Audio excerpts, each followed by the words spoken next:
여러분의 주변에 있는 한번 우리 아웃라인이 있죠. 나는 복음을 부끄러워하지 않습니다. 우리 함께 큰 목소리로 한번 외치도록 하겠습니다. 시작. 나는 복음을 부끄러워하지 않습니다. 이 복음은 모든 믿는 사람에게 구원을 주는 하나님의 능력이기 때문입니다. 먼저는 유대 사람에게요, 다음으로는 그리스 사람에게입니다. 복음에는 하나님의 의가 계시되 믿음으로부터 믿음에 이르게 합니다. 기록되기를 의인은 믿음으로 살 것이라고 한 것과 같습니다. 네.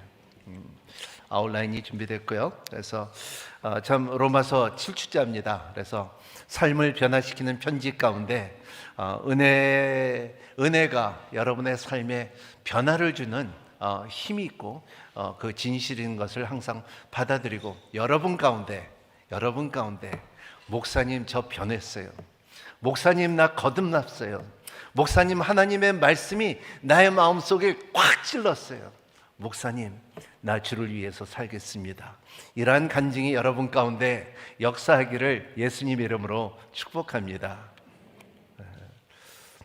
그래서 오늘 저녁에 한번 기도하세요. 접니까? 하시고 한번 기도하시면 하나님께서 말씀하시면 여러분의 삶에 놀라운 변화를 줄 것입니다. 로마서를 통하여 우리가 참 정리되는 게 5가지가 있는데, 첫 번째는 죄에 대해서 말하고 있습니다. 그래서 그냥 죄인이라 죄다 이렇게 말하는 것보다 구체적으로 어떻게 사람들이 죄를 짓는가, 그리고 죄가 어떻게 임했는 것을 로마서를 1장에서부터 3장까지 이렇게 볼 수가 있고, 두 번째는 왜 사람들이 구원을 받아야 되냐, 구원이 왜 필요한가, 그리고 구원이 이루어질 때 우리의 삶에 어떠한 방법으로 구원이 이루어지는 단계를 말하고 있는 것이 로마서고요. 그 다음에 삶에 참 성령에 인해서 우리의 성화되는 힘이 어디 있느냐, 성령의 법이 어디 있느냐는 것을 물어볼 때, 이 참 구원이 이루어진 다음에 이루어지는 성령님의 역사가 있는 것을 우리가 알고요. 그 다음에 우리의 삶에 하나님의 주권, 하나님께서는 모든 것을 선을 이루어진다는 것을요, 연합하여 이루어진다는 것을 말하고 있고요. 그리고 우리의 삶의 성교의 삶을 빛과 소금으로 살 수 있는 삶의 방법을 말하는 게 로마서의 전체 요약을 해드리는 것은 그렇게 합니다. 그래서 우리는 지금 3장에 들어가면서 이제 끝에 마지막 이제 죄에 대해서 우리가 할 때 지난주에서부터 여러분에게 말씀드린 것처럼 죄는 계시가 된 것처럼 사람이 하나님의 형상을 받았다 하면은 자연을 보면서도 하나님이 계시구나, 그리고 또 우리가 양심이 있다면은 양심을 통하여 하나님의 율법이 있구나, 그리고 또 그 가운데 종교인이면은 종교를 통하여 하나님께서 그 율법을 주셔서 이스라엘 백성들에게 어떻게 구원을 이루어질 것을 말했으며, 그리고 우리의 삶 가운데 로마서를 통하여 우리가 말하는 것은 이제 우리가 구체적으로 구원이 이루어진 사람들에게 어떻게 살아야 된다는 것을 말하고 있습니다. 그래서 결과적으로는 이 복음 안에서 하나님 앞에 있는 모든 사람에게는 하나님 앞에 핑계댈 수가 없다고 말했어요. 왜냐하면 복음에는 하나님의 의가 드러나기 때문에, 복음에는 하나님의 능력이 있기 때문에, 구원을 주시는 능력이 있기 때문에, 그리고 그 능력은 믿음에서 믿음을 이루어지는 하나님의 의를 들어줄 수 있는 힘이 있다는 것을 말해서, 그래서 누구든지 이렇게 고백하면 그래 어떻게 살아, 믿음으로 살아야지 뭐 할 수 있는 힘을 주는 하나님의 손길이라는 것을 말하고 있어요. 오늘은 참 이런 우리가 변론할 수가 있고 우리가 핑계댈 수가 없는 상황에서 바울은 이제 종교인들에게, 유대인들에게 말하는데, 지난주에 이어서 말하는 것이 이제 바울이 변론을 하는 가운데 바울의 특징은 이제 그의 히브리를 공부하고 헬라어를 공부하고 이중 문화 가운데서 이제 변화하는 모습이 우리 오늘 법원에서 하는 언어처럼 쓰고 있는 모습입니다. 그래서 5가지 질문이 있고 4가지 답이 있는 것이 오늘의 말씀이라는 것을 말하고 있습니다. 그래서 여러분, 저와 친구의 변호사들이 있는데 이렇게 보면 보면 법원에 가기 전에 그냥 가는 게 아니잖아요. 준비해서 갑니다. 그래서 법원에 갈 때 준비를 할 때 근데 무엇을 준비하냐고 물어보니까 세 가지를 준비한다 그럽니다. 배심원들의 생각을 검토해 본다는 것입니다. 배심원들의 생각들을 어떤 생각을 갖고 있나 이 사항에 대해서. 그리고 두 번째 물어보는 것은 무슨 질문들을 할 것인가 한번 미리 생각한다는 거예요. 미리 이런 질문을 할 것인데 하고서 미리 생각하고, 그리고 그 질문 가운데서 그 답을 훈련한다는 거예요. 내가 대답할 수 있는 방법을 몇 번 합니다. 그래서 이런 그 미리 준비했던 이런 답들을 법원에서 말한다는 것을 말하는데, 바울도 마찬가지로 질문을 하고 답을 주는 것이 오늘의 말씀입니다. 그래서 첫째는 결과적으로 볼 때는 5가지의 질문 가운데, 그래서 첫 번째 질문은 뭐냐면 2절에 있습니다. 한번 같이 읽겠습니다. 시작. 그러면 유대 사람이라고 해서 무슨 혜택이 있고 할례에는 무슨 가치가 있습니까? 여러모로 말씀합니다. 말씀입니다. 여러모로. 내가 왜 이러지 오늘? 이 마이크가 잘못됐는지 아침에 바다를 안 먹었는지 혀가 안 돌아가네요. 첫째는 그래 하나님의 말씀을 맡았다는 것입니다. 그래서 이러한 그 유대인들에게 무슨 혜택이 있냐? 그러니까는 이게 논리가 뭐냐 하면 우리도 마찬가지예요. 우리는 다 죄인이라고, 모든 사람이 죄인이라고 하는데 왜 내가 굳이 교회를 가야 되고, 내가 신앙생활을 하고, 내가 놀러 가도 되는데, 그리고 내가 왜 성경을 봐야 되는데, 내가 때로는 내가 진짜 쉬고 싶은데 왜? 유대인도 마찬가지 물어보는 거예요. 왜 내게 율법을 줘서, 왜 나에게 이 날짜를 줘갖고 이제 1년에 3번씩 예루살렘에 올라가야 되고 기념하가야 되고, 그리고 그 날들을 지켜야 되고, 그리고 내가 율법을 지켜야 되고 할례를 해야 되느냐 물어볼 때 왜? Why? 물어보는 거예요. 왜 이렇게 해야 되냐? 그래서 유대인들에게 보면 그들은 우리보다 훨씬 더 열정으로 믿었어요.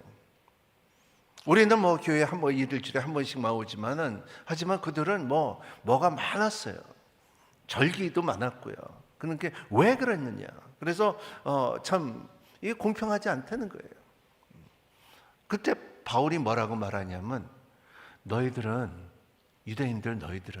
유대 사람들은 말씀이 너희 먼저 왔지 않았느냐예요. 그러니까는 말씀으로 너희들에게 의탁한 말씀이 너희들이 있지 않냐. 말씀을 갖고 있는 민족인데 그거 같이 좋은 축복이 어딨냐고 바울이 말하는 거예요. 너희들은 참 할례나 그리고 이제 절기는 귀찮을 수도 있지만은, 하지만 너희들은 하나님의 말씀을 받은 사람들이 아니냐. 그 구약을 너희들이 가지지 않았느냐.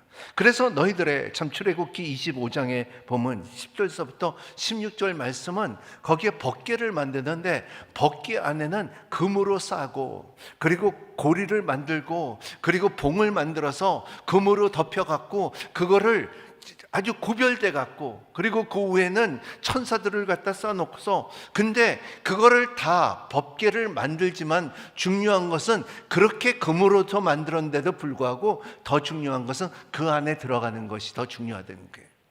그게 뭐냐면 하나님의 율법이라는 것을 말하고 있어요.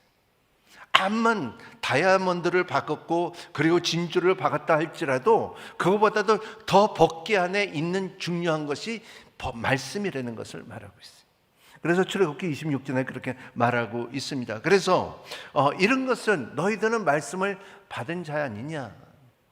그리고 두 번째는 이 유대 사람들이 말씀을 받았지만은, 하지만 하나님께서 주신 것은 이 말씀을 이방인들에게, 모든 민족에게, 모든 사람들에게 이거를 알리라고 했는데, 이스라엘 사람들은 이것만 자기네들만 갖고 있었다는 거예요. 이것은 하나님께서 주신 우리만의 율법, 모세를 통하여 준 율법. 그래서 이것은 우리의 법궤를 집어넣고, 그리고 솔로몬의 성전을 지었을 때 그 안에 제일 먼저 모신 것이 법궤를 모심으로 말씀이 있기 때문에. 근데 문제는 하나님께서는 그 너희들이 그렇게 거룩하게 간직만 하지 않고 내가 너에게 말씀을 의탁한 것은 이 말씀을 나눠주기를 원할 거예요. 여러분 이제 요한 1서를 보면은 이렇게 보면 초대교회 때 복음이 전하고서 그리고 그 이방인들에게 복음이 들어갔는데 그건 구두로 들어갔어요. 구두로 들어가는 가운데서 그때의 유대인자들의 이 율법주의자들은 너희들은 율법을 지켜야 되고 그 할례를 받아야 되고 예루살렘의 절기를 지켜야 되고 예루살렘에 올라가야 됐을 때 바울이 말하고 화나서 말한 것은 아니다. 그거는 아니다. 마찬가지예요. 처음에는 옛날에는 저 로만 카톨릭이 천주교에서 그 미사를 드릴 때 그러니까 로마노 이 라틴어로만 말했어요. 그래서 아무도 못 알아들었어요.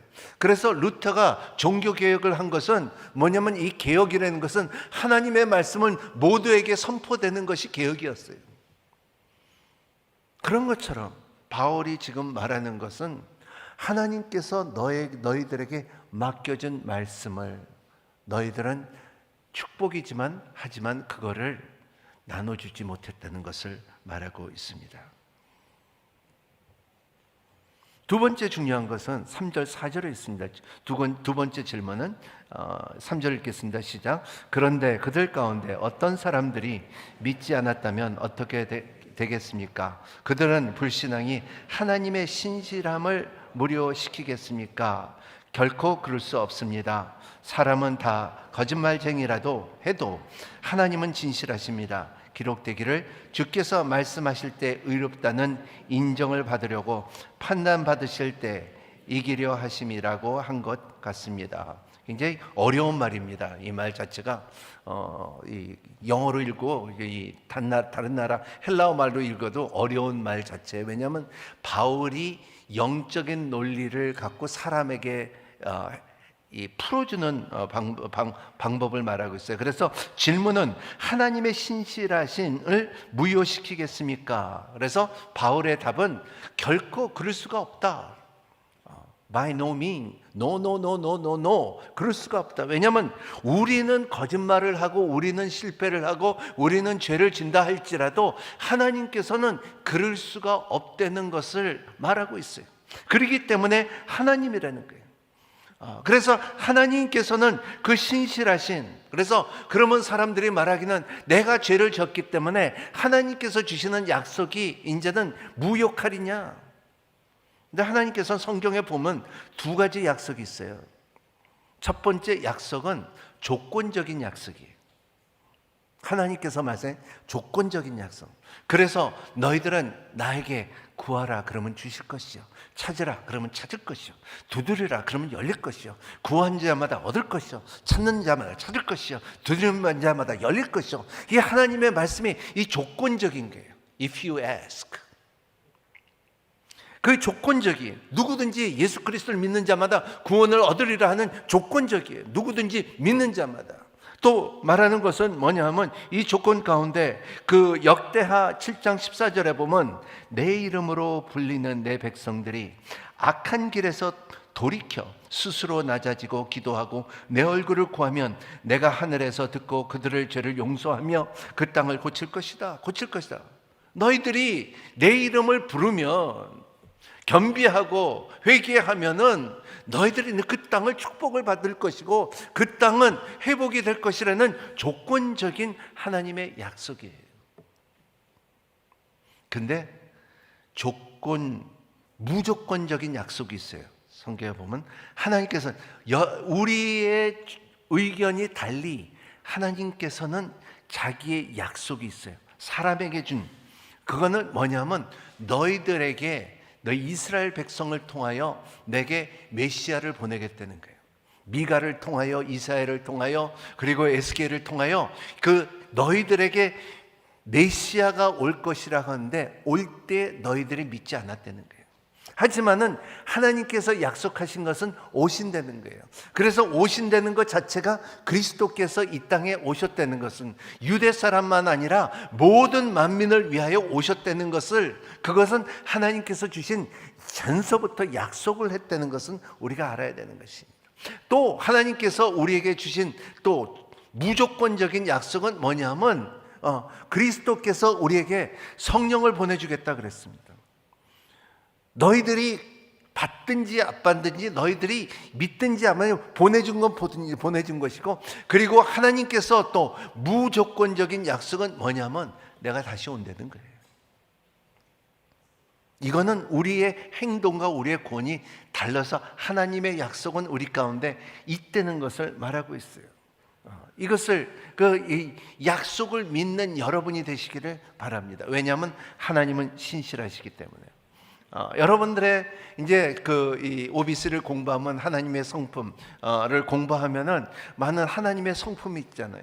하나님은 창조주의 하나님이고 무소부지의 하나님이고 좋으신 하나님이고 거룩하신 하나님이고, 그리고 여호와 샤마, 여호와 라파, 여호와 스키니, 여호와 가나, 이런 그 하나님의 성품이 있는데, 저는 참 여러 가지 성품 가운데 하지만 인생에 가장 깊게 가까이 경험한 하나님은 신실하신 하나님이에요. 신실하신 하나님. 저는 이렇게 하고 저렇게 하고 저렇게 계산하고 저렇게 계산하고 내 방법과 하는데, 하나님, 내가 잘못했어도 하나님께서 약속하신 것은 신실하신다는 거예요. 그리고 내가 하나님 앞에 신실하면 하나님도 여김없이 나에게 신실하다는 것을 저는 배웠어요. 바울이 지금 말하는 것은 이 신실함이에요. 그러니까 하나님께서 약속하신 것은 반드시 이루어진다는 것을, 다윗을 통하여 내가 준 약속들이, 그리고 내가 너희들에게 말한 것들은 반드시 내가 지킬 것이라는 것을 말할 때 이것이 신실하신 하나님이에요. 그래서 주님께서 주님의 날을 말했을 때, 그날에 하면은 그날은 우리는 그냥 그날이 뭡니까 하고 물어볼 수가 있어요. 하지만은 주님께서 말하는 그날은 그날이에요. 여러분들이 아는지 모르는지 모르지만, 하지만은 그날은 그날이에요. 그날을 바꿀 수가 없는 거예요. 하지만 우리는 그날을 다 경험할 그날이에요. 이것이 무조건적인 하나님의 약속이라는 것을 말하고 있어요. 제가 지난주에 말했죠. 우리는 하나님과 언젠가 꼭 만날 약속이 캘린더에 적혀 있다고요. 그래서 신실하신, 영어로 말하면 Never give up on God because He never gives you up on you. 하나님을 포기하지 마십시오. 왜냐하면 하나님께서 여러분을 절대적으로 포기하지 않을 것이라는 것입니다. You can trust God with tomorrow because He was faithful yesterday. 내일도 하나님을 신뢰할 수 있습니다. 왜냐하면 어제도 하나님께서는 신실하셨기 때문입니다. 그러면 우리가 이제 세 번째 질문을 들어갑니다. 하나님의 의의 질문입니다. 5절, 6절 같이 읽겠습니다. 시작. 그러나 우리의 불의함이 하나님의 의를 드러나게 한다면 우리가 무슨 말을 하겠습니까? 내가 사람들을 말하는 논리대로 말해보면 하나님께서 우리에게 진노를 내리신다고 해서 불리하시다는 말입니까? 결코 그럴 수 없습니다. 만일 그렇다면 하나님께서 이렇게 세상을 심판할 수 있겠습니까? 네. 그 전 4절에 보면은 영적인 논리를 갖고서 바울이 말하고, 이 5절 6절에 볼 때는 사람의 이 방법으로 논리를 말하고 있어. 그 말을 할 때 하나님의 의를 말하고 있습니다. 하나님의 의. 그래서 복음에는 뭐가 드러난다 그랬어요? 하나님의 의가 드러난다 그랬죠. 이 의라는 것 자체가, 하나님께서는, 우리가 하나님이 그렇게 좋으신 하나님이고, 하나님께서는 그렇게 자비하신 하나님이고, 하나님께서는 그 오래 참은 하나님이시고, 하나님은 이래도 좋고 저래도 좋고 맞아도 좋고 때려도 좋고 다 좋은데, 하나님께서는 어떻게 우리를 심판할 것입니까? 이게 내 말이에요. 이건 내가 해석한 거예요. 어떻게 해석하실 거예요? 어떻게 선을 어떻게 선포하실 것인가 말할 때, 여기에 보면은 그랬다고 해갖고 진짜 진노를 내리신다 하면은, 그러면은 우리는 다 그 진력간에 있는 것을 알고 있지만은, 하지만 하나님의 은혜를 받기 위하여, 하나님의 사랑을 받기 위하여, 하나님의 용서를 받기 위하여 내가 그때마다 더 죄를 지어야 됩니까? 이게 질문이에요. 이게 논리예요. 바울은 뭐라면 그럴 수 없느니라. 왜냐하면 이런 생각에 지금 논리가 뭐냐면, 하나님께서 그렇게 내가 죄를 질 때마다 하나님께서 나를 용서하면은 하나님이 더 훌륭해지지 않습니까? 이 논리예요. 그런 거예요. 이게 참 어려운 말인데요. 라마 불교를 믿는 사람들을 보면요, 이런 그 선교사님들이 항상 우리는 그들을 갖다 주는데 그들은 고마워하지 않는다. 왜냐하면 그들의 사고방식은 뭐냐면 주는 사람에게 축복이지 받는 사람은 축복이 아니라는 거예요. 그런 개념이 있어요. 그래서 갖다 줘도 이 사람들은 내가 너에게 좋은 일을 해준다고 생각하는 거예요. 그래서 절대적으로 그들은 받아도 고맙다는 말이 없다는 것을 말하고 있습니다. 이 지금 바울이 말하는 것은 그런 거예요. 이런 것을 당연하게 내가 참 이렇게 줌으로 인하여, 받아줌으로 인하여 네가 올라가는 것을 널 나 고맙게 생각하라는 거예요. 하나님은 내가 죄를 졌기 때문에, 하나님이 나를 죄를 용서해 줬기 때문에 하나님의 올라가는 것을 고맙게 생각하라는 거예요. 참 이상한 논리죠. 제가 미국에 있을 때 그런 케이스가 있었어요. 참 젊은 부부가 도박을 너무 많이 하는 거예요. 도박을 하고, 그리고 부모님들이 학비를 보내주면 도박을 하고서 그냥 참 나중에는 어린애 우유 분유를 살 수 없는 돈까지 다 도박해 갖고, 그런 게 몇 년까지 이렇게 지나가는데, 그 아내는 그래도 우리 남편 머리 좋아요. 우리 남편은 출세할 거예요. 우리 남편은 참 좋으신 아빠예요. 그래서 교회에 있는 사람들이 야, 저 여자 대단하다. 저렇게 힘든데 그렇게 사는데도 남편에 대해서 한 번도 말하지 않는다. 그런데 그 남편은 계속 몇 년 동안 도박을 하고, 그러니까 교회에서는 그 도박을 할 만큼 여자한테 그 여자는 참 너무나 참 인내가 진짜 훌륭하다. 그리고 나중에는 여자가 난 이혼하겠다. 나 더 이상 못 살겠다 하니까 남편이 말하는 게 뭐냐면, 너 나한테 고마워해야 돼. 왜냐하면 내가 도박함으로 인하여 네 인격이 올라가지 않았냐. 사실이에요. 그 말이 있었어요. 그런 거예요. 지금 바울이 말하는 것은 정확한 그러한 내용으로 말하고 있습니다. 네 번째 질문은 하나님의 진실성입니다. 7절 8절 읽겠습니다. 시작. 그러나 어떤 사람들이 반박할 것입니다. 내 것으로 인해 하나님의 진실하심이 더욱 풍성해져서 그분에게 영광이 됐다면 왜 내가 여전히 죄인으로 심판을 받느냐.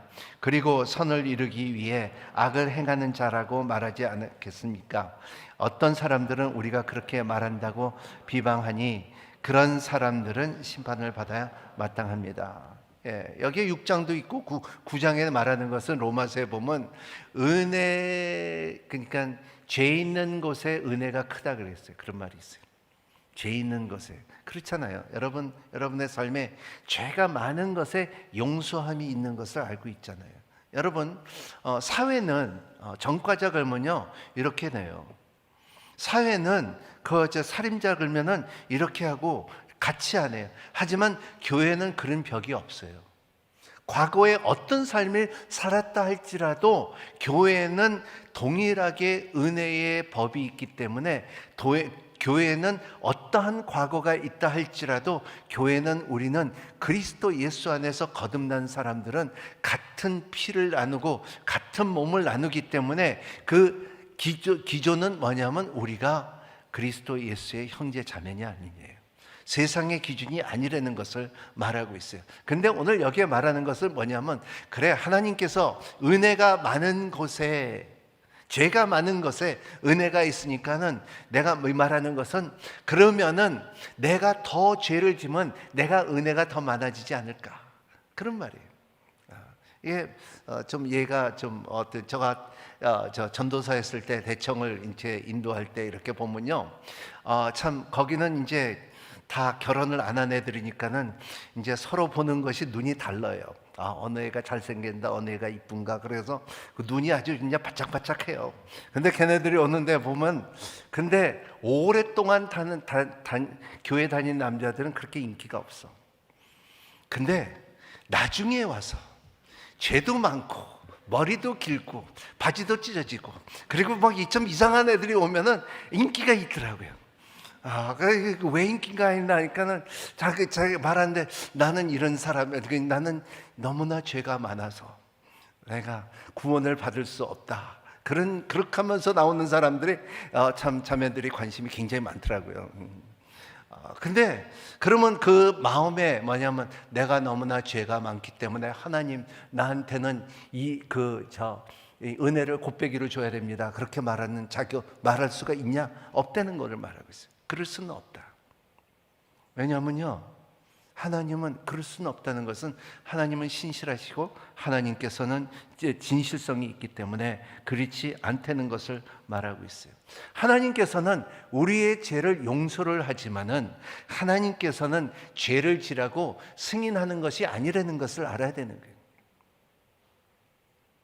제가 남미에 살 때 참 지혜로운 아버지를 만났는데, 그 아들이 너무나 진짜 참 그 놀기를 좋아하고 일도 만들고 그리고 또 훔치기도 하고 막 아주 참 어려운 아들이 있었는데, 근데 이제 참 그 아버지가 참 지혜롭게, 네가 참 문에다가 못을 몇 개를 박아놓고서, 그래서 아들한테 네가 죄를 질 때마다 이 못을 하나씩 네가 망치로 빼라.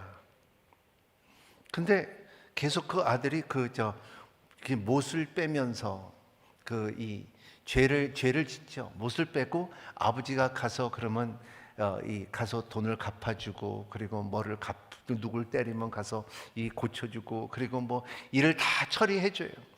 술을 먹고서 술값 안 냈으면 가서 그때 술값 내주고, 그리고 뭐 가게에서 훔치면은 그 가게에서 훔치고, 그럴 때마다 인정을 할 때마다 그 못을 뽑았어요. 그러니까 그 문이 어떻게 됐을까요? 이제 못은 다 없어지기 시작하고, 그리고 구멍만 남아지기 시작한 거예요. 문이 아주 험한 거예요.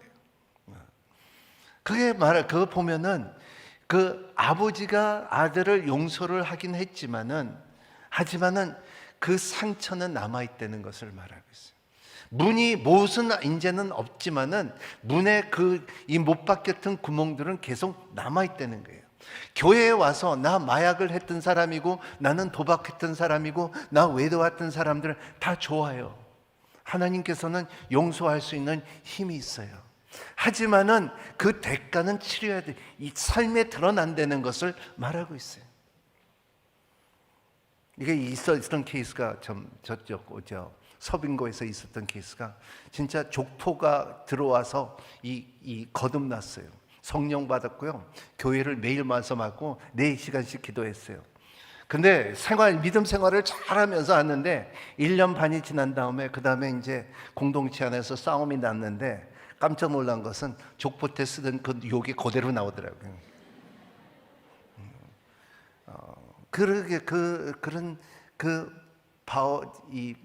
바울이 지금 말하는 것은, 그러면 그런 은혜를 더 받기 위해서 그냥 계속 욕을 하겠느냐? 아니라는 것을 말하고 있어요.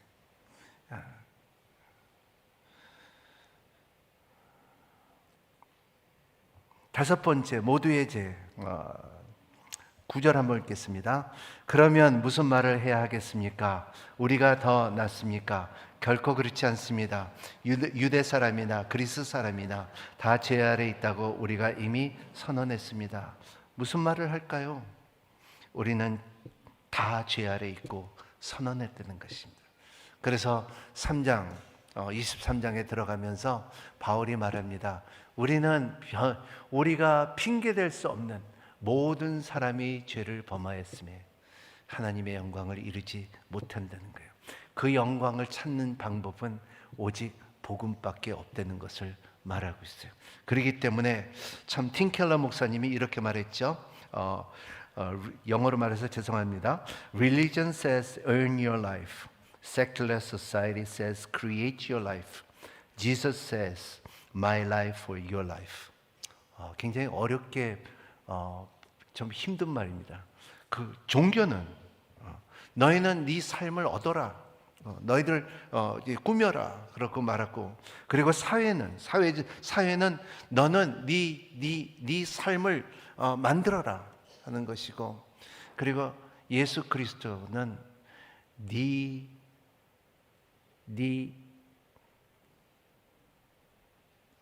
라이프가 너를 나한테 줘. 내가 너를 줄게. 너는 나를 준다는 거예요. 얼마나 이거 완전히 엑스체인지라는 거예요. 바꿨다는 거예요. 여러분, 우리는 영적으로는요, 의롭다함을 받는 것은 물론 우리가 욕도 하고 우리가 배경도 있고 우리가 서서히 변하고 하지만은 우리의 영적으로 볼 때, 논리적으로 볼 때는 우리는 예수 그리스도로, 우리 죄인이 예수 그리스도의 의롭다함을 바꿨어요. 그래서 여러분의 DNA는 이미 영적인 DNA라는 것을 알고 사는 여러분이 되시기를 바랍니다. 성령 안에서 여러분들은 이미 인침을 받았기 때문에 영적으로 볼 때는, 여러분들은 안 보이지만은 영적으로 볼 때는 이미 여러분의 인침이 돼 있다는 것을 믿고 사는 여러분이 되시기를 바랍니다. 그렇기 때문에 여러분의 삶에 나는 변화된 세상을 위해서 살 수가 있고, 내가 그리스도 예수 안에서 승리를 얻을 수가 있고, 그래서 로마서 8장 1절에 말한 것처럼, 바울이 말한 것처럼 이 선포를 할 수가 있습니다. 같이 크게 외치겠습니다. 시작. 그러므로 이제 그리스도 예수 안에 있는 사람들은 정죄함을 받지 않습니다. 이거를 붙잡고 누리고 사는 여러분이 되시기를 예수님 이름으로 축복합니다. 기도하겠습니다. 좋으신 하나님, 감사합니다. 오늘도 주께서 우리를 불러주시고 하나님, 변화된 삶을 살아가는 삶을 누릴 수 있도록 축복하여 주시기를 바랍니다. 하나님의 성품을 배웁니다. 하나님은 신실하십니다. 하나님은 진지하십니다. 하나님은 참 신실하시는 그 능력이 우리 가운데 펼쳐질 때 하나님, 우리가 주님을 찬양하고 영광이 되게끔 허락하여 주시옵소서. 예수님 이름으로 간절히 기도합나이다.